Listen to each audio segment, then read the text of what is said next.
பிஸ்மில்லா.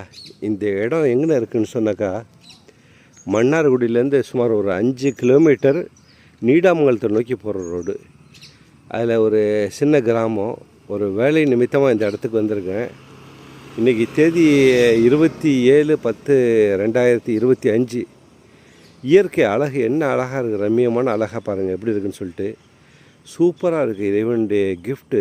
இந்த இடத்த பார்க்குறதுக்கே ஒரு மன அமைதியான இடமா இருக்குது. அவ்வளோ அழகாக இருக்குது. இந்த இடத்துக்கு பார்க்குறதுக்கெல்லாம் ஒரு சான்ஸ் கிடச்சிச்சு. அதை பார்க்குறதோட நம்ம மக்களும் பார்க்கட்டும் அப்படிங்கிறதுக்காக அதை லைவில் திருப்பி ஷார்ட் வீடியோவில் போட்டிருக்கேன். இந்த இடத்த பாருங்கள் எப்படி விவசாயம் விளைஞ்சி ஒரு போகத்தை அறுத்துட்டாங்க. இப்போ மழை அடிச்சிச்சு, மழையிலேருந்து தப்பிச்சிருச்சு.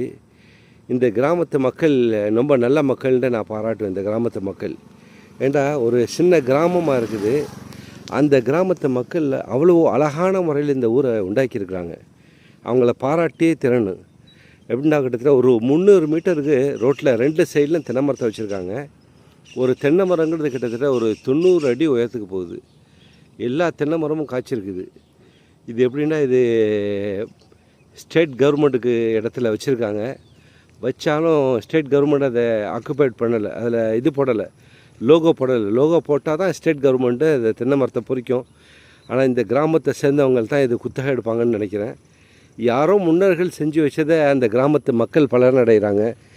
இந்த கிராமத்தில் இந்த கோயில் நிர்வாகம் ஏதாச்சும் நிர்வாகம் அவங்க பண்ணுவாங்கன்னு நினைக்கிறேன். பாருங்கள், இந்த கிராமத்தை 2 சைட்லையும் தோப்பு வச்சு கிட்டத்தட்ட என்னுடைய கணிப்பு படி பார்த்தா கிட்டத்தட்ட இது ஒரு 300 மீட்டருக்கு மேலே போகுது. ஒரு 75 மரங்கள் இருக்கும். ஒரு 100க்கு கீழே தான் இருக்கும். 100 மரங்கள் இருக்காதுன்னு வச்சுக்கோங்களேன். அத்தனை மரத்துலேயும் காய்கள் இருக்குது. அதில் ஒரு மரத்துக்கு 100 காய் மணி வச்சாக்கா 100 மரத்துக்கு எவ்வளோ 10,000 காய் ஒரு மாதத்துக்கு உழுவும். 10,000 உழுவாட்டி கூட கொஞ்சம் உழுவுற காய் விலை நல்லது தான். ஏன்டா இப்போ ஒரு தேங்காய்ங்கிறது 35 ரூபா போயிட்டுருக்குது. நல்ல ஒரு விளைச்சலை கண்டு இருக்குது. இந்த மாதிரி ஒரு பலன் உள்ளதாக அந்தந்த கிராம மக்கள் செய்யணும். அதை யார் உண்டாக்கணுண்டாக்கா அரசு அதிகாரிகள் உண்டாக்க முடியாது. அரசு அதிகாரிகளோ நிர்வாகமோ யாரும் பண்ண முடியாது. இதே ஸ்கூலில் படித்து கொடுக்கும்போது வாத்தியார்கள் அந்த பிள்ளைங்களுடைய மென்டலி அவங்களுக்கு ரெடி பண்ணினவங்கள. ஏண்டா சில ஊரில் பார்க்குறேன், அந்த தனிப்பட்ட ஆட்கள் வச்சது தான் விளைஞ்சி பலன் அளிக்குது. அந்த நிர்வாகத்துக்கு அந்த ஊர் மக்களுக்கு பலன் அளிக்குது. அப்படி ஒரு மக்களை வார்த்திருக்கக்கூடிய வாத்தியார்களாக உண்டாக்கணும். வாத்தியார்களை வாழ்த்துவோம்.